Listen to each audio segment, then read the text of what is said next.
انس رضی الله تعالی فرمایي وی کله چې نبی رسول الله والسلام مدینه منورې ته راغی زما مور ام سلیم رضی الله تعالی عنها زه د لاس ونیوم زه په دغه وخت کې د لاسو کالو زما عمر لس کالو ما سره د اغوستو کپړې نه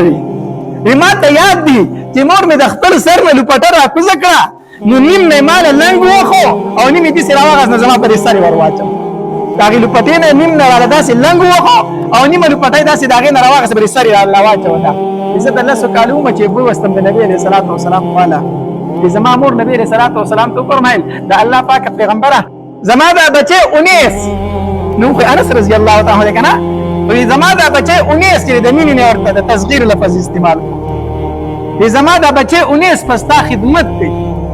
وی د لسو کالو مچ زما مور می نبی عليه الصلاه والسلام خدمت ته وقف کړ یو ځل نبی عليه الصلاه والسلام راته فرمایي وی انس لاړ شه پلان کې کار وکړه ما ورته چې زینب ما شو کنه اله سکالو ما دې انس په پلان کې کار پسې لاړ شه وکړه ما ورته چې نه کو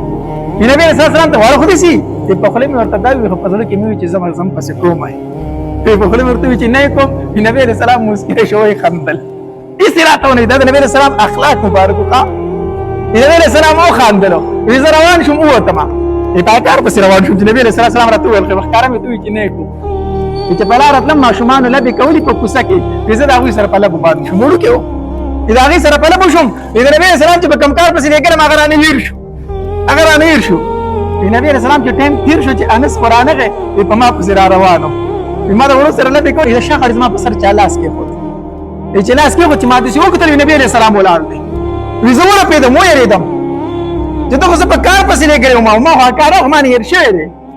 چې زه وره په دې د ذکر نبی عليه السلام مسکی شو په خندا شو په خندا شو چې وای خندل زمانه یاره لاړه ما ته چې انس کم کار پسې ملي ګلې کوي او کنه کوي ما ورته الله پاک پیغمبر لاړم پسې وسی کومه انس رضی الله تعالی فرمایي وی ما د نبی عليه السلام لس کال خدمت کړې ده وی ما ته نبی عليه السلام په دې لس کال کې اوس قدر نه کړی دا راته ویلي چې انس دا کار دی ولي ونه کو او ولي دې داسې وکړو نبی عليه السلام چرته زره کړلې دی ما دا د نبی عليه السلام اخلاق مبارک